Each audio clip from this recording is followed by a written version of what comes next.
ಉಪೇಂದ್ರದಲ್ಲಿ ಸಾಕಷ್ಟು ಡಿಸ್ಕಷನ್ ಮಾಡ್ತೀನಿ, ಅಲ್ಲೂ ಕೂಡ ಸಾಂಗ್ಗಳು ಹಿಟ್ಟು. ನನಗೆ ಆ ಟೈಮಲ್ಲಿ ಸಂಗೀತನ ಪ್ರೊಫೆಷನ್ ಆಗಿ ತಗೋಬೋದು ಅನ್ನೋ ಅಂದಾಜು ಇರಲಿಲ್ಲ ನನಗೆ. ಗುರು ಕಿರಣ್ ಅವರ ಮೊದಲ ಸಂಭಾವನೆ ಹೇಗಿತ್ತು? ಪಿಕ್ಚರ್ಗೆ ಇಲ್ಲ ನನಗೇನು, ಒಂದು ವರ್ಷ. ಸೊ ಗುರುಜಿ ಈಗ ಪ್ರೆಸೆಂಟ್ ಏನು ಮಾಡ್ತಾ ಇದ್ದಾರೆ? ಲೆಕ್ಕಕ್ಕೆ ಪಿಕ್ಚರ್ ಮಾಡೋದು ಬೇಡ. ಗುರು ಕಿರಣ್ ಅವ್ರಿಗೆ ತುಂಬ ಇಷ್ಟವಾಗಿದ್ದು ಬರೀ ಹಾಡೋದ ಅಥವಾ ಸ್ಕ್ರೀನ್ ಮೇಲೆ ಕಾಣಿಸ್ಕೊಳ್ಳೋದು? ಹಾಡು ಅದ್ರಲ್ಲಿ ಸೆಕೆಂಡ್ ಟೇಕ್ ಇಲ್ಲ, ಅಲ್ಲಿ ಇಂಪ್ರೆಸ್ ಆದರೆ ಜನದ ರಿಯಾಕ್ಷನ್ ಇನ್ಸ್ಟೆಂಟ್ ಗೊತ್ತಾಗುತ್ತೆ. ಈಗ ನೀವು 99 ಎಕ್ಸಾಮ್ ಬಂದಾಗ ಏನಾಯಿತು, ಅವಾಗೇನೋ ಯಂಗ್ಸ್ಟರ್ಸ್ಗಳು ತುಂಬ ಅಟ್ರಾಕ್ಟಿವ್ ಇತ್ತು, ಹೊಸದಿನೂ ಬಯಸ್ತಾ ಇದ್ರು. ಸೊ ನೀವು ಅಲ್ಲಿಂದ ವೆಸ್ಟರ್ನಿಗೆ ಟರ್ನ್ ಮಾಡಿ ಟಚ್ ಕೊಟ್ರಿ. ಅಂದರೆ ನೀವು ಬರೋ ಮುಂಚೆ ಎಲ್ಲ ಸಾಂಗ್ಗಳು ಕೇಳಿದವರು, ಮೆಲೋಡಿಯಾಗಿ ಕೇಳಿದವರು, ಗುರು ಕಿರಣ್ ಸಾಂಗ್ ಕೇಳಿದವರು ಇವತ್ತಿಗೂ ಆ ಮೆಲೋಡಿ ಮತ್ತು ಆ ವೆಸ್ಟರ್ನ್ ಮ್ಯೂಸಿಕ್ ಟಚ್ ಏನಿದೆ ಇವತ್ತಿಗೂ ಇದನ್ನು ಮಾಸಿಲ್ಲ, ಹಾಗೆ ಇಟ್ಕೊಳೋದು. ನೀವು ಆಗ ಯೂತ್ಸ್ನ ನಾಡಿ ಮಿಡಿದಿನ ಅರ್ಥ ಮಾಡ್ಕೊಂಡಿದ್ರಿ. ಸೊ ಇದು ಬೇಕು, ಇದು ವರ್ಕ್ ಆಗುತ್ತೆ ಅಂತ ಡಿಸೈಡ್ ಮಾಡಿದೆ. ಈ ಸಿನಿಮಾದಾಗ ಅಷ್ಟು ಸಿನಿಮಾದ ಹಾಡುಗಳು ಕೂಡ ಕ್ಲಿಕ್ ಆದವು. ಅದಾದ ಮೇಲೆ ಗುರು ಕಿರಣ್ ಮತ್ತೆ ಯಾವತ್ತೂ ಹಿಂದೆ ತಿರುಗಿ ನೋಡಲಿಲ್ಲ ಬಹುಶಃ. ಸೊ ಅಲ್ಲಿಂದ ಇಲ್ಲಿಗೆ ನಿಮ್ಮ ಜರ್ನಿ ತುಂಬ ಸರಾಗವಾಗಿ ನಡೀತು. ನಿಮ್ಮ ಸಾಧನೆಯೂ ಕೂಡ ನಾವು ನೋಡ್ಕೊಂಬಂದ್ವಿ ಸರ್. ಅದಾದಮೇಲೆ ಮತ್ತೆ ಜೊತೆ ಆಗ್ತೀರಿ, ಮತ್ತು ಉಪೇಂದ್ರ ಶುರು ಮಾಡ್ತೀರಿ. ಉಪೇಂದ್ರದಲ್ಲಿ ಸಾಕಷ್ಟು ಡಿಸ್ಕಷನ್ ಮಾಡ್ತೀರಿ, ಅಲ್ಲೂ ಕೂಡ ಸಾಂಗ್ಗಳು ಹಿಟ್ಟು. ಸೊ ಈ ಹಿಟ್ಟಿನ ಗುಟ್ಟೇನು ಅಂತ? ಹಿಟ್ಟಿನ ಗುಟ್ಟು ಓಕೆ. ಇಲ್ಲ, ಆ್ಯಕ್ಚುಲಿ ನಮ್ಮ ಫಸ್ಟ್ ಮಾಡುವಾಗ ಆ್ಯಕ್ಚುಲಿ ನಾನು ಜಾಸ್ತಿ ಮ್ಯೂಸಿಕ್ ಕೇಳ್ತಾ ಇದ್ದೆ, ಅಂದರೆ ವೆಸ್ಟರ್ನ್ ಜಾಸ್ತಿ ಕೇಳ್ತಾ ಇದ್ದೆ ಕನ್ನಡಕ್ಕಿಂತ. ಎಲ್ಲ mix, Kannada Hindi. So hearing ಜಾಸ್ತಿ ಇತ್ತು ನನಗೆ. ಬರುವಾಗ ಏನೋ ಮ್ಯೂಸಿಕ್ ಡೈರೆಕ್ಷನ್ ಎಕ್ಸ್ಪೀರಿಯನ್ಸ್ ಅಂತ ಏನಿರಲಿಲ್ಲ, ಬಟ್ ಮನೋಹರ್ ಸರಿಂದ ಆ್ಯಕ್ಚುಲಿ ನನಗೆ ರೀತಿ ಗೊತ್ತಿತ್ತು, ಇದು ಹಿಂಗೆ ಮಾಡೋದು ಅಂತ ಕಲ್ತಿದ್ದೆ. ಅಲ್ಲಿ ಅವ್ರ ಜೊತೆ ಒಂದು 4-5 ವರ್ಷ ಕೆಲಸ ಮಾಡಿದೆ. ಫಸ್ಟ್ ಇದು ಮಾಡಿ ಇದು ಇಟ್ ವರ್ಕ್ಡ್ ಔಟ್. ಆಮೇಲೆ ಆಫರ್ಸ್ ಅಂತ ಒಳ್ಳೆ ಆಫರ್ಸ್ ಅಂತ ಏನು ಬಂದಿಲ್ಲ. 1 ವರ್ಷ ಸುಮ್ಮನೆ ಇದೆ. ಬೇರೆಯವ್ರು ಒಂದು ಪಿಕ್ಚರ್ ಆದ್ಮೇಲೆ ನಂದು ಆಕ್ಚುಲಿ ಇಲ್ಲ. ಫಸ್ಟ್ ಇದು 5 ವರ್ಷದಲ್ಲಿ ಮಾಡಿದ 3 ಪಿಕ್ಚರ್. ನಾನು ಗೆಜೆನದ ಐ ಥಿಂಕ್ ಫಸ್ಟ್ ಅಲ್ಲಿ ವರ್ಕ್ ಮಾಡಿದ್ದೆ. ನಾ ಫಸ್ಟ್ ವರ್ಕ್ ಮಾಡಿದ ಗೆಜೆನದ, ಅಂದ್ರೆ ಕೀಬೋರ್ಡ್. ಅದು ಮನೋಹರ್ ಅವರಿಂದ ಚಾನ್ಸ್. ಮನೋಹರ್ ಸಾಧು ಇದ್ದಾಗ ಎಲ್ಲ ಒಂದು ಟೀಮ್ ಅಲ್ವಾ, ಬಾಗರು ಮಾಡೋಣ ಬಾ ಅಂತ ಕೀಬೋರ್ಡ್ ಪ್ಲೇ ಮಾಡೋದು. ನನಗೆ ಆಗ ಕೀಬೋರ್ಡ್ ಬಾರ್ಸಕ್ ಬರುತ್ತೆ, ಫಿಲ್ಮ್ ಸಾಂಗ್ ಬಾರ್ಸಕ್ ಬರುತ್ತೆ, ನೋಟೇಶನ್ ಗಿಟೇಶನ್ ಹೊಸದೆಲ್ಲ ಬರ್ತಾ ಇರಲಿಲ್ಲ, ನೋಟಿಲ್ಲ. ಅಲ್ಲೇ ಒಂದೇ ದಿವಸದಲ್ಲಿ ಕಲ್ತು ಪ್ಲೇ ಮಾಡಿದ್ದೀನಿ. One same day. Super. Card progression ಅದೆಲ್ಲ ಗೊತ್ತಿತ್ತು, ಬಟ್ ಬರೆಯೋದು ಓದೋದು ಹೆಂಗೆ ಗೊತ್ತಿರಲಿಲ್ಲ. ಅದ್ರಲ್ಲಿ ರಾಜು ಅಂತ ಒಬ್ರು ಅಲ್ಲೇ ಆಗ ಒಂದು ಸಾಂಗ್ ಈಗ ನಾವು ಒಂದು 3-4 ಗಂಟೆ ಪ್ರಾಕ್ಟೀಸ್ ಮಾಡ್ತಾ ಇದ್ವಿ. ಆ 3-4 ಗಂಟೆಯಲ್ಲಿ ಕಲ್ತು ಪ್ಲೇ ಮಾಡಕ್ ಶುರು ಮಾಡಿದ್ದೀನಿ. ಅದು ಕ್ರೆಡಿಟ್ ಟೋಟಲ್ ಮನೋಹರ್ ಅವ್ರಿಗೆ. ನೀವು 1 ವರ್ಷ ಗ್ಯಾಪಲ್ಲಿ ಇದ್ರಿ ಹೇಳಿದ್ರೆ ನೀವು, ಅಂದ್ರೆ ಆ ಸಿನಿಮಾ ಹಿಟ್ ಆದ್ಮೇಲೆ 1 ವರ್ಷ ನಾನು ಮನೇಲಿ ಇದ್ದೆ. ಆ ನಡುವೆ ನಿಮಗೆ ಅನ್ಸಿದ್ದೇನು ಮತ್ತೆ ಹೇಗೆ ಏನಪ್ಪ ಸಿನಿಮಾ ನಾನು ಸಕ್ಸಸ್ ಆಯ್ತು, ಯಾರು ಬರ್ಲಿಲ್ಲ ಅಂತ ಅಪ್ರೋಚಿಂಗ್ ಇತ್ತ ಹೇಗೆ? ಇಲ್ಲಪ್ಪ, ನನ್ನ ಖಾಲಿ ಆಯ್ತು ಅಂತ ಅನ್ಕೊಂಡೆ. ನೆಕ್ಸ್ಟ್ ಏನ್ ಮಾಡೋದು ಅಂತ ಬ್ಲ್ಯಾಂಕ್ ಆಗ್ತಾ ಇತ್ತು. ಆಮೇಲೆ ಕಮರ್ಷಿಯಲ್ ಇರ್ಲಿಲ್ಲ, ನಾನು ಅಷ್ಟೇನು ನಾನು ಏನೋ ಮಾಡ್ಬೇಕು ಅದೆಲ್ಲ ಇರ್ಲಿಲ್ಲ. ಉಪೇಂದ್ರ ಫ್ರೆಂಡು ಒಂದು ಪಿಕ್ಚರ್ ಮಾಡೋದು, ಆಮೇಲೆ ಇದನ್ನು ನನಗೆ ಆ ಟೈಮಲ್ಲಿ ಸಂಗೀತನ ಪ್ರೊಫೆಷನ್ ಆಗಿ ತಗೋಬೋದು ಅನ್ನೋ ಅಂದಾಜು ಇರಲಿಲ್ಲ ನನಗೆ. ಕನ್ಫ್ಯೂಷನ್ ಇದ್ರಿ ಇನ್ನು ಅದು ಮಾಡ್ಲಾ ಬೇಡ ಅಂತ ಡಿಸೈಡ್ ಮಾಡಿದ್ದು ಚಿತ್ರ ಆದಮೇಲೆ. ಚಿತ್ರ ಆ ಟೈಮಲ್ಲಿ ನಾನು ಸ್ವಲ್ಪ ಬೇರೆ ನನಗೆ ತುಡ್ತಾ ಇತ್ತು, ಓಕೆ ಮಾಡೋಣ. ಚಿತ್ರ ಗೆದ್ರೆ ನಾನು ಬೆಂಗಳೂರಲ್ಲಿ ಬಿಡ್ತೀನಿ, ಇಲ್ಲದ ಇಲ್ಲ ಅಂತ. ಚಿತ್ರ ಒಂದು ಟರ್ನಿಂಗ್ ಮಾಡಿ ನನಗೆ. ಜಿಂಕೆ ಮರಿ ಒಟ್ಟು ನಿಮಗೆ ಸಖತ್ತಾಗಿ ಮೈಲೇಜ್ ಕೊಡ್ತು. ಅಲ್ಲಿಂದ ನಿಮ್ಮ ಹೌದು. ಆಮೇಲೆ ನಾನು ಶಿಫ್ಟ್ ಆದೆ, ಚಿತ್ರ ಆದ್ಮೇಲೆ ಬೆಂಗಳೂರಿಗೆ ಶಿಫ್ಟ್ ಆಗಿದೆ. ಓಕೆ, ನಾನು ಮಾಡ್ತೀನಿ, ಇದನ್ನು ಕಂಟಿನ್ಯೂಸ್ ಆಗಿ ಮಾಡ್ತೀನಿ ಅಂತ. ಹೌದು ಗುರುಜಿ, ಎಲ್ಲ ಸರಿ. ಗುರು ಕಿರಣ್ ಅವರ ಮೊದಲ ಸಂಭಾವನೆ ಹೇಗಿತ್ತು ಅದು ನೆನ್ಪು ಮಾಡ್ಕೊಳ್ಳೋದು. ಅಂದ್ರೆ ಈಗಿಂದ ಬಿಡಿ, ನನಗೆ ಗೆಜ್ಜೆನ ಎಲ್ಲದ ಫಸ್ಟ್ ಅನ್ನೋದೇನಿರುತ್ತೆ ಬಹಳ ಇಂಪಾರ್ಟೆಂಟ್ ಆಗುತ್ತೆ ಮನುಷ್ಯನಿಗೆ. First cinema, first song, first compose, ಹಾಗೆ ಫಸ್ಟ್ ರೆಮ್ಯುನರೇಷನ್. ಇದಕ್ಕೆ ಫಸ್ಟ್ ನನಗೆ ಒಂದು ಪಿಕ್ಚರ್ಗೆ ಬಂದು ಇಂಡಸ್ಟ್ರಿಗೆ ಬಂದು ಒಂದು 5 ವರ್ಷ ಆದಮೇಲೆ. ಓಕೆ, 5 ವರ್ಷ ಅಂದ್ರೆ ಬೇರೆ ಎಲ್ಲ ಸೀರಿಯಲ್ ಎಲ್ಲ ನಾವೇ ಸೀರಿಯಲ್ ಫಿಲ್ಮ್ ಎಲ್ಲ ಮಾಡಿದ್ದೀನಿ. ನಾವೇ ದುಡ್ಡು ಖರ್ಚು ಮಾಡ್ಕೊಂಡು ನಾವೇ ಬರೋದು ಹೋಗೋದು. ಬಟ್ ನಾವು ಅದು ಚೆನ್ನಾಗಿದ್ರೆ ನೋಡೋದು, ಓಕೆ ಚೆನ್ನಾಗಿದೆಯಾ ನಾವು ಬಂದು ಮಾಡ್ಕೊಂಡು ಹೋಗ್ತೇವೆ. ಅದರಲ್ಲಿ ಎಕ್ಸ್ಪೆಕ್ಟೇಷನ್ ಇಟ್ಕೊಂಡಿಲ್ಲ. ಟ್ರಾವೆಲು ನಮ್ಮದು, ಹೋಟೆಲು ನಮ್ಮದು. ಇದರಲ್ಲಿ ನನಗೆ ಫಸ್ಟು ಗೆಜ್ಜೆನಾದ ಪಿಕ್ಚರಲ್ಲಿ ಒಂದೊಂದು ಸಾಂಗ್ಗೆ 500 ರೂಪಾಯಿ ಬಂತು. ಫಸ್ಟ್ ಡೇ ಬರೋಕೆ 1,000 ರೂಪಾಯಿ ಕೊಟ್ಟರು. ಅದು ನಾನು 500 ರೂಪಾಯಿ ಹಂಗೆ ಇಟ್ಟಿದ್ದೆ ಪರ್ಸಲ್ಲಿ. ಒಂದು 4-5 ವರ್ಷ ಇತ್ತು.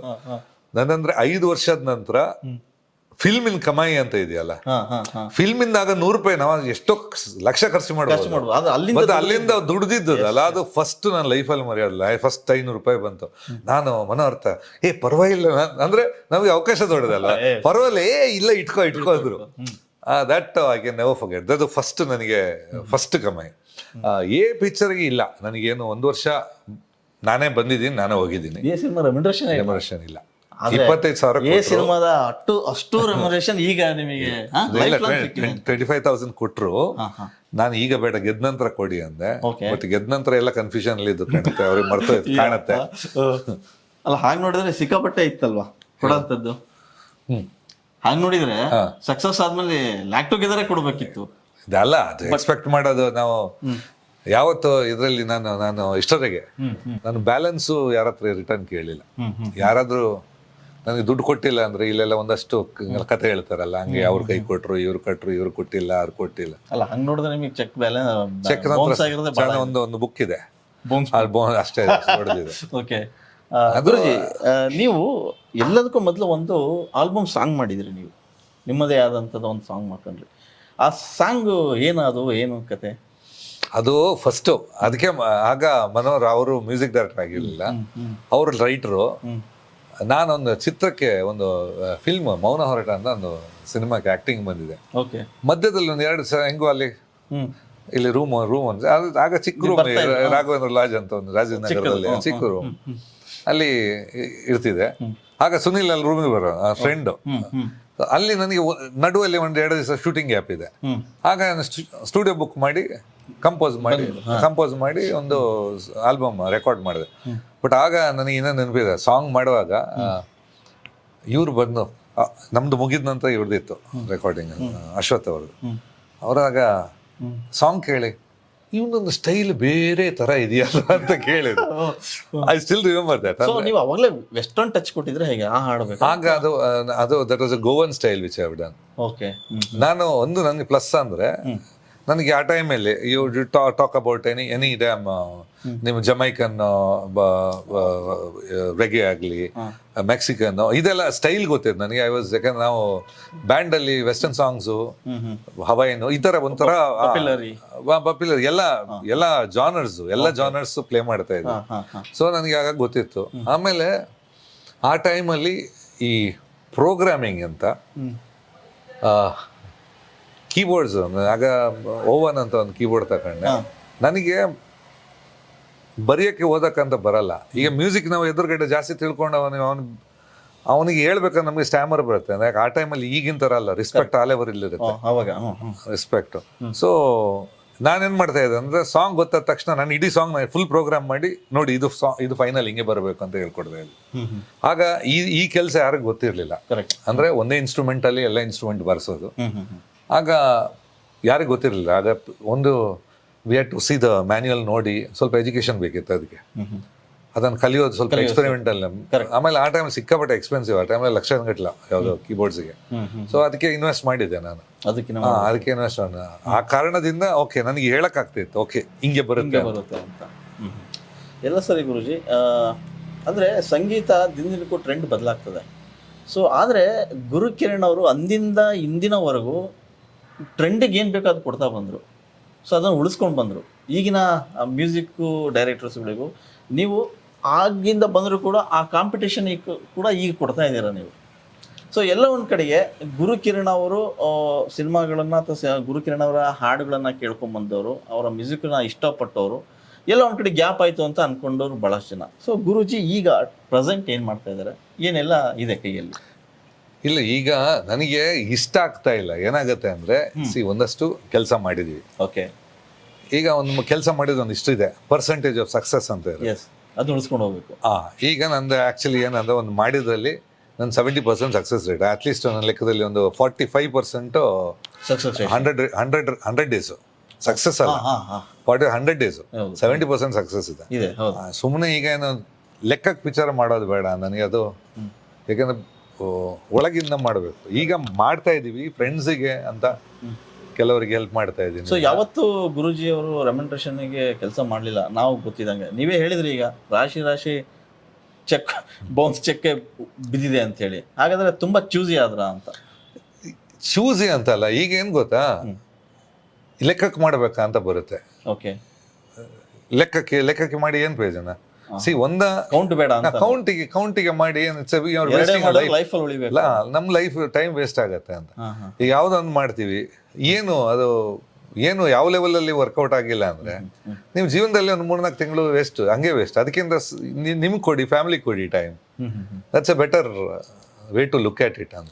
ಗುರುಜಿ, ಈಗ ನಿಮ್ಮ ಜರ್ನಿಯಲ್ಲಿ ಗುರು ಕಿರಣ್ ಅವ್ರಿಗೆ ತುಂಬಾ ಇಷ್ಟವಾಗಿದ್ದು ಬರೀ ಹಾಡೋದಾ ಅಥವಾ ಮ್ಯೂಸಿಕ್ ಮಾಡೋದಾ ಅಥವಾ ಸ್ಕ್ರೀನ್ ಮೇಲೆ ಕಾಣಿಸ್ಕೊಡೋದು? ಇದು ನೋಡಿದ್ರೆ ನಿಮಗೆ ತುಂಬಾ ಇಷ್ಟವಾಗಿದ್ದು ಸ್ಕ್ರೀನ್ ಮೇಲೆ ಬರ್ಬೇಕಂತ ಇದ್ದಿದ್ದು, ಅದನ್ನು ಕೂಡ ಮಾಡಿ.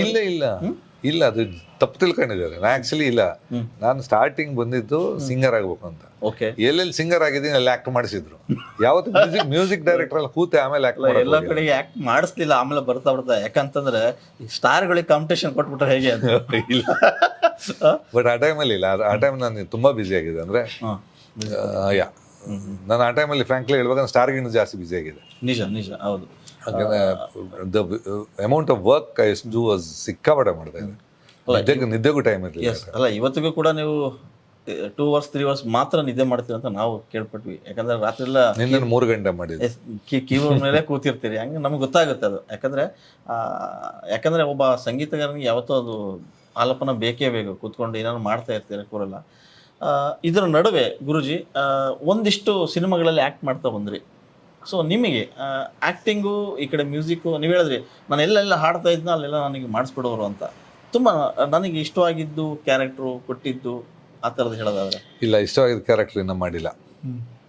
ಅದು ಇನ್ನೂ ಇದೆ ಅಲ್ಲ, ಇಷ್ಟ ಅಲ್ಲಲ್ಲ ನಮ್ಮ ಈಗ ಏನಾಗುತ್ತೆ, ಪ್ರತಿಯೊಂದು ಕ್ಯಾರೆಕ್ಟರ್ ಜೀವ ತುಂಬಕ್ಕೆ ಟ್ರೈ ಮಾಡ್ತಾ ಇದೀವಿ. ಬಟ್ ನಿಮಗೆ ಕೇಳಿದ್ರೇನೋ ಇಷ್ಟವಾದ ಕ್ಯಾರೆಕ್ಟರ್ ಅಥವಾ ಸ್ಯಾಟಿಸ್ಫೈಯಿಂಗ್ ಕ್ಯಾರೆಕ್ಟರ್ ಅಂತ ಯಾವ್ದು ಬಂದಿಲ್ಲ. ಅದೇ ನಾನು ಹೇಳಿದ್ದು, ಇಲ್ಲಿವರೆಗೆ ಏನ್ ಮಾಡಿದ್ರಿ, ಇಲ್ಲಿವರೆಗೂ ಮಾಡಿದ ಒಂದು ಪಾತ್ರ ಅನ್ನೋದು ಸ್ಯಾಟಿಸ್ಫ್ಯಾಕ್ಷನ್ ಇರುತ್ತೆ. ಬಟ್ ಕಲಾವಿದನ ಸ್ಯಾಟಿಸ್ಫ್ಯಾಕ್ಷನ್ ಅದು ಇರಲ್ಲ.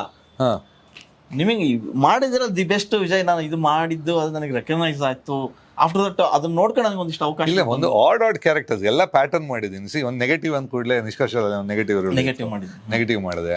ಈ ಕಾಮಿಡಿ ಅಂದ ಕೂಡಲೇ ಇದರಲ್ಲಿ ನಮ್ಮ ವಾಲಿ ಪಿಕ್ಚರ್ ಅಲ್ಲಿ ಸುದೀಪ್ ಅವ್ರದ್ದು ಅದೊಂದು ಹೀರೋಯಿನ್ ಜೊತೆ ಒಂದು ಇದಿದೆ, ಅದೊಂದು ಪೋರ್ಷನ್ ಮಾಡಿದ್ದೀನಿ. ಡ್ಯಾನ್ಸ್ ಅಂದ ಕೂಡಲೇ ಯಾವ್ದು ನಮ್ದು ಬಂಡಲ್ ಬಡಾಯಿ ಒಂದು ಮಾಡಿದ್ದೀನಿ.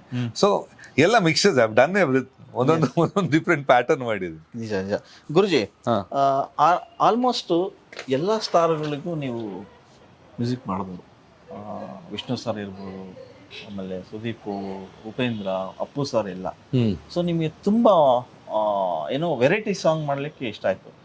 ಸೊ ನನಗೆ ಆಪ್ತ ಮಿತ್ರ ಮತ್ತು ಆಪ್ತ ರಕ್ಷಕ ಆ ಸಿನಿಮಾದೇ ಹೇಳೋದಾದ್ರೆ, ಆಪ್ತ ಮಿತ್ರದ್ದು ಸಾಂಗ್ಗಳು ಎಕ್ಸಲೆಂಟ್ ಸಾಂಗ್ಗಳು, ಇವತ್ತಿಗೂ ಅದು ಕೇಳಬೇಕು ಅನ್ಸುತ್ತೆ. ಅಂದರೆ ಅದರಲ್ಲಿ ಸಾಕಷ್ಟು ಪ್ರಯೋಗಗಳನ್ನ ಮಾಡಿದ್ರಿ ಆ ಸಿನಿಮಾದ ಸಾಂಗ್. ಸೊ ಆ ಪ್ರಯೋಗದ ಒಂದು ಹಾಡೋದಂದ್ರೆ ಗರಣೆ ಗರಗರಣೆ, ಆ ಹಾಡಿನ ಹಿಂದಿನ ಹೇಗಿತ್ತು ಹುಟ್ಟಿದ್ದು ಅಂತ? ಸಿ, ಗರಗರಣೆ ಇದು ಆ್ಯಕ್ಚುಲಿ ನಾನು ಚೆನ್ನೈಯಲ್ಲಿ ಕಂಪೋಸಿಂಗ್ ಅಂತ ಕೂತ್ವಿ. ನಮ್ಮದು ಇದು ಯಾವುದೋ ಒಂದು ಹೋಟ್ಲು, ಹಳೆ ಹೋಟ್ಲು, ಇವ್ರು ಕೂತಿದ್ರು.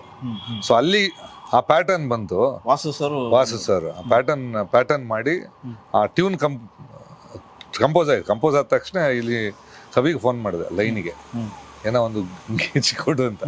ಅದು ಆ್ಯಕ್ಚುಲಿ ಅದು ಫಸ್ಟಿಗೆ ಆಗಲೇ ಆ ದಿವಸ ಸಂಜೆ ಒಳಗೆ ಆ ಲಿರಿಕು ಟೋಟಲ್ ಆಗಿದೆ. ಒಂದೇ ದಿವಸ ಕಂಪೋಸ್ ಮಾಡಿ ಲಿರಿಕು ರೆಡಿ ಆಗ್ಬಿಡ್ತು. ವಾಕ್ಯ ಇಮಿಡಿಯೇಟ್ಲಿ ಓಕೆ ಮಾಡಿದ್ರು ವಾಸು ಸರ್. ಹೌದು, ಧರಣಿ ಬದಲು ಮತ್ತೆ ಭೂಮಿ ಆಯ್ತು, ಆಮೇಲೆ ಧರಣಿ ಆಯ್ತು, ತಿರುಗಿದೆ ನಿನ್ನ ನೋಡಿ ತರುಣಿ, ಈ ಲೈನ್ ಅಷ್ಟೇ. ಅದು ಹುಕ್ ಲೈನ್, ಅದು ಹುಕ್ ಲೈನ್ ಅವತ್ತೇ ಆಗಿದೆ.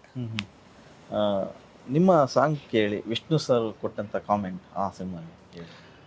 ಫಸ್ಟ್ ಪಿಕ್ಚರಿಗೆ ನಮ್ಗೆ ಅಷ್ಟು ಸೆಟ್ ಆಗಿರ್ಲಿಲ್ಲ. ಅಂದ್ರೆ ಅವರಿಗೆ ನಾನು ಬರೀ ಯಂಗ್ಸ್ಟರ್ಸು, ಯಾಕಂದ್ರೆ ಆ ಟೈಮಲ್ಲಿ ಇವರು ಈ ಹೊಸಬ್ರು ಒಂದಷ್ಟು ಹೇಳಿದ್ರು ಅವಾಗ. ದಟ್ ವಾಸ್ ಡಿಸ್ಟರ್ಬಿಂಗ್ ಡೆಫಿನೆಟ್ ಆಗಿ. ಉಪೇಂದ್ರ, ಸುದೀಪು, ಅಪ್ಪು, ದರ್ಶನ್ ಇವ್ರಿಗೆಲ್ಲ ನಾನು ಮಾಡ್ತಾ ಇದ್ದಿದ್ದು. ಸೊ ಅವ್ರಿಗೆ ಆಗ ಈ ಹೊಸಬ್ರಿಗೆ ಮಾಡೋನು, ಆಮೇಲೆ ಮೆಲಡಿ ಬರಲ್ಲ, ಇದು ಕ್ಲಾಸಿಕಲ್, ಇವನಿಗೆ ಸೆಟ್ ಆಗಲ್ಲ. ಸೊ ಇವ್ರನ್ನ ಹಾಕಿ ದೇವ ಎಸ್ ರಾಜ್ಕುಮಾರ್ ಅಂತ ಇತ್ತಂತೆ ಅವರ ಕಾಲಘಟ್ಟದ ಅವರು. ಬಟ್ ದ್ವಾರಕೀಶ್ ಅವರು ನಾನು ಒಂದು ಪಿಕ್ಚರ್ ಮಾಡಿದ್ದೆ ಮಜ್ನು ಅಂತ. ಸೊ ಅವ್ರು ಹೇಳಿದ್ರು, ಇಲ್ಲ ಗುರುನ್ ಟ್ರೈ ಮಾಡೋಣ ಅಂತ. ಸೊ ಇವರೆಲ್ಲ ಅಡ್ಜಸ್ಟ್ ಮಾಡಿ ನನ್ನನ್ನ ಮ್ಯೂಸಿಕ್ ಅಂತ ಮಾಡಿದ್ರು. I think that was the turning point. ನನಗೆ ಅದು ಆಮೇಲೆ ಆ ಟೈಮಲ್ಲಿ ಯಾರಿಗೂ ನನಗೆ ಕ್ಲಾಸಿಕಲ್ ಬರುತ್ತೆ ಅಥವಾ ಮಾಡೋಕ್ಕಾಗತ್ತೆ ಅಂತ ಧೈರ್ಯ ಇರಲಿಲ್ಲ. ಅದು ಕೊಟ್ಟಾಗ ಅಷ್ಟು ಓ ಅಂತ ಇರಲಿಲ್ಲ. ಯಾಕಂದರೆ ಒಂದು ನಾನು ಆ ಟೀಮಿಗೆ ಮೆಚ್ಚುಗೆ ಹೇಳಬೇಕಂದ್ರೆ, ಬೇರೆಯವರಾದರೂ ರೀಮೇಕ್ ಮಾಡೋ ಆ ಸಾಂಗ್ ಒಂದು ಒರಿಜಿನಲ್ ಇಟ್ಕೋ ಅಂತ. ಸೌಂದರ್ಯ ತುಂಬ ಕೇಳ್ಕೊಂಡಿಲ್ಲ, ಅದು ಒಂದು ಒರಿಜಿನಲ್ ಹಂಗೆ ಇಟ್ಬಿಡು ಒಂದು ಸಾಂಗ್ ಅಂತ. ನನಗೆ ನಾನೇನಿಕ್ಕಿರೋದು ಅಂತ. ಈಗ ಅದೇ ಸಾಂಗ್ ಮತ್ತೆ ಮಾಡೋದು ನಾವೇನಿಕ್ಕಿರೋದು. ಸೊ ಅದು ಈ ಲೈನ್ ಕೊಟ್ಟ ತಕ್ಷಣ, ರಾರಾ ಸರಸ ಕೊಟ್ಟ ತಕ್ಷಣ ನಮ್ಮ ಡೈರೆಕ್ಟರ್ ಹೇಳಿದ್ರು, I think this may overtake the original ಅಂದ್ರು ಫಸ್ಟ್ ಟೈಮ್. ಸೊ ಅದು ಅವ್ರು ಓಕೆ ಮಾಡಿದ್ರಿಂದ, ಓಕೆ ಮಾಡಿದ್ರೆ so actually it's a total team work. Guruji, ದಶಕಗಳ ಹಿಂದೆ ನೀವು ಮೆಲೋಡಿಗಳನ್ನ ಕೇಳಿಸ್ಕೊಂಬಂದವರು ಎಲ್ಲ ಒಂದು ಕಡೆಗೆ ಈಗಿನ ಜನ್ರೇಷನ್ ಕೂಡ ಆ ಹಾಡುಗಳನ್ನ ಗುನುಗ್ತಾ ಇದ್ದಾರೆ ಇಂದಿಗೂ ಕೂಡ.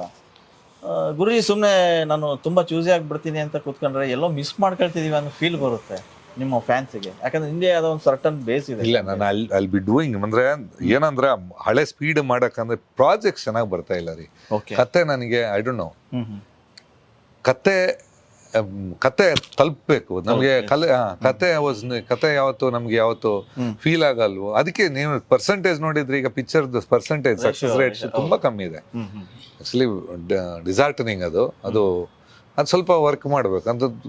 ನಮ್ಗೇನಾಗತ್ತೆ, ಸ್ಟಾರ್ಟಿಂಗ್ ಒಂದು ಒಳಗಿಂದ ಮಾಡುವಂತ ಎಬ್ಬಿಸ್ಬೇಕಲ್ಲ, ಅದು ಸ್ವಲ್ಪ ಕಮ್ಮಿ ಇದೆ. ಸೊ ಅದಕ್ಕೆ ಸ್ವಲ್ಪ ಸ್ಲೋ. ಕನ್ನಡ ಚಿತ್ರರಂಗದಲ್ಲಿ ಗುರುಕಿರಣ್ ಮತ್ತೆ ಉಪೇಂದ್ರ ಅಂದ್ರೆ ಅದು ಬೆಸ್ಟ್ ಕಾಂಬಿನೇಷನ್ ಅನ್ನೋದು, ಅದು ಎವರ್ ಗ್ರೀನ್ ಟಾಕ್ ಅದು. ಸೊ ಮತ್ತೆ ಪೂರ್ಣ ಪ್ರಮಾಣದಲ್ಲಿ ಯಾವಾಗ ಜೊತೆ ಆಟ ಆಡಬಹುದು ಗೊತ್ತಿಲ್ಲ. ಅಲ್ಲ ಅದೆಲ್ಲ ನಡುವೆ, ಯಾಕಂದ್ರೆ ಆ ಫ್ರೆಂಡ್ಶಿಪ್ ಈಗಲೂ ಇದೆ, work is different, friendship is different. ಅಲ್ಲಲ್ಲ, ಆ ಡಿಸ್ಕಷನ್ ಏನಾದ್ರು ಬಂದಿದ್ದು ಸದ್ಯ ಇಲ್ಲ, 100% ಇಲ್ಲ. ಬಂದ್ರೆ ಇದು ಇರ್ಬೋದು, ಅಂದ್ರೆ ಇಟ್ ಮೈ ಟೇಕ್ ಟೈಮ್, ಗೊತ್ತಿಲ್ಲ. ಈಗ ಗುರುಕಿರಣ್ ಅವರಿಗೆ ಎಲ್ಲಾ ತರದ ಪ್ರಯೋಗಗಳನ್ನು ಮಾಡಿ ಆಯ್ತು. What next? ತಲೆಯಲ್ಲಿ ಇರೋದೇನು ನೆಕ್ಸ್ಟ್? ಇಲ್ಲ ಹೇಳ್ತಾ ಇದ್ರಿ, ಇಲ್ಲ ವಿಜಯ್ ನಾನು ಏನೋ ಮಾಡ್ಬೇಕು ಅಂತಿದ್ದೀನಿ, ಏನ್ ಮಾಡ್ಬೇಕು ಅಂತ. ಇಲ್ಲ, ಗೊತ್ತಿಲ್ಲ ಏನಾಗತ್ತಂದ್ರೆ, ಸಿ ಯಾವತ್ತು ಲೈಫಲ್ಲಿ ಫ್ರಸ್ಟ್ರೇಷನ್ ಬರಬಾರ್ದು. ನನಗೆ ಅದೊಂದು ಬಂದಿಲ್ಲ ಪುಣ್ಯಕ್ಕೆ, ಏನೋ ಬೇಡ ಅಂತ ಬಂದಿಲ್ಲ, ಬೇಕು ಅಂತ ಇದೆ. But I am waiting for the right projects. So definite ಬೇಕು ಅಂತ ಇದೆ. Waiting for the right projects. I think it my take some time. ಈಗ ಸಾಕಷ್ಟು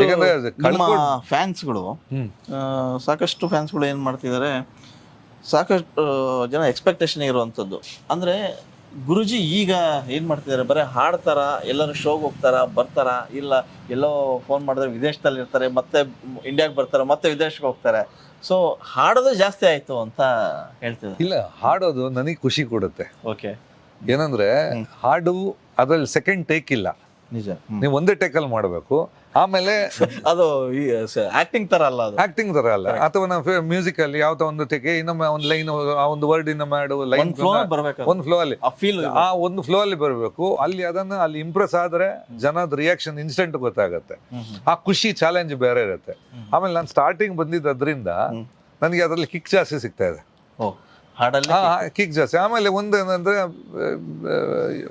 ಹೊಸ ಜಾಗ, ಎಕ್ಸ್ಪ್ಲೋರಿಂಗ್ ನ್ಯೂ ಪ್ಲೇಸಸ್.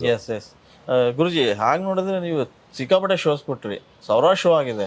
ಸೊ ಎಷ್ಟು ದೇಶಗಳಿಗೆ ಅಡ್ಡಾಡ್ ಬಂದಿದ್ರಿ, ಇನ್ನು ಎಷ್ಟು ದೇಶಗಳು ಬ್ಯಾಲೆನ್ಸ್ ಇದೆ? ಇಲ್ಲ, ಐ ಥಿಂಕ್ 1-2 ಖಂಡಗಳು ಹೋಗಿಲ್ಲ. ಆಫ್ರಿಕಾ ಒಂದು ಆಕ್ಚುಲಿ ಮೊನ್ನೆ ಹೋಗ್ಬೇಕಿತ್ತು, ಲಾಸ್ಟ್ ಸೀಸನ್. ಅದೇ ಚೆನ್ನಾಗಿ ಕ್ಲಾಶ್ ಇತ್ತು. ಐ ಥಿಂಕ್ ಈ ಸೀಸನ್ ಹೋಗ್ತಾ ಇದ್ದೀನಿ. ಬೇರೆ ಎಲ್ಲ ಐ ಥಿಂಕ್ UK, ಅಮೆರಿಕ ಸಾಧಾರಣ ನನ್ನ ಲೆಕ್ಕದಲ್ಲಿ ಒಂದು 14-15 ಸ್ಟೇಟ್ಸ್ ಅಲ್ಲಿ ಮಾಡಿದ್ದೀನಿ, ಬೇರೆ ಸ್ಟೇಟ್ಸ್ ಅಲ್ಲಿ. ಆಸ್ಟ್ರೇಲಿಯಾ, ಐ ಥಿಂಕ್ ಎಲ್ಲ, ಸಿಂಗಾಪುರ್ ಎಲ್ಲ ದುಬೈ, ಗಲ್ಫ್ ಅಲ್ಲಿ ಎಲ್ಲ, ಕುವೈತ್, ಮಸ್ಕತ್, ಬಹರೇನ್, ದುಬೈ ಎಲ್ಲ. ನಿಮ್ಮ ಸೋಷಿಯಲ್ ಮೀಡಿಯಾ ನೋಡಿದ್ರೆ ಗೊತ್ತಾಗ್ತಾ ಇರುತ್ತೆ, ಅವಾಗ ಎಲ್ಲಾ ಕಂಟ್ರಿನೂ ಅಡ್ಡಾಡ್ಕೊಂಡು. ಅದಕ್ಕೆ ಇನ್ನು ಯಾವ ಬ್ಯಾಲೆನ್ಸ್ ಇದೆ ಅಂತ ಕೇಳಿದ್ ನಾನು. ಇಲ್ಲ ಅಂದ್ರೆ ಜೀವನ ಹೊಂದಿರೋದು, ಅನುಭವಿಸಷ್ಟೇ. ಗುರುಜಿ, ಈಗ ಗುರು ಅವರು ಬರೀ ಸ್ಟುಡಿಯೋದೊಳಗೆ ಕೂತ್ಕೊಂಡ್ರೆ ವರ್ಕೌಟ್ ಆಗಲ್ಲ, ಸ್ವಲ್ಪ ಹೊರಡೋಕೆ ಕಲಿಬೇಕು. ಅದೇ ದೇಶ ಸುತ್ತು ಕೋಶ ಓದು ಅಂತಲ್ಲ, ಆ ರೀತಿಯ ದೇಶ ಸುತ್ತಿದಲ್ದಲ್ಲ ನೀವು ಅಲ್ಲಿನ ಜನಗಳು ಕುಣಿಸ್ತಾ ಇದೀರಿ, ಅದು ಬಹಳ ಇಷ್ಟವಾದ ಸಂಗತಿ. ಅಂದ್ರೆ ಒಬ್ಬ ಕನ್ನಡಿಗ ಎಲ್ಲ ದೇಶನ ಅಡ್ಡಾಡಿ ನಮ್ಮ ಕನ್ನಡದ ಹಾಡನ್ನೆಲ್ಲ ಪ್ರಸಾರ ಮಾಡೋದಿದೆಯಲ್ಲ, ಅದು ಬಹಳ ಇದು ಗ್ರೇಟು. ನಟನೆ ಆಯ್ತು, ಹಾಡಾಯ್ತು, ಸಂಗೀತ ಆಯ್ತು. ಹಾಗಾದ್ರೆ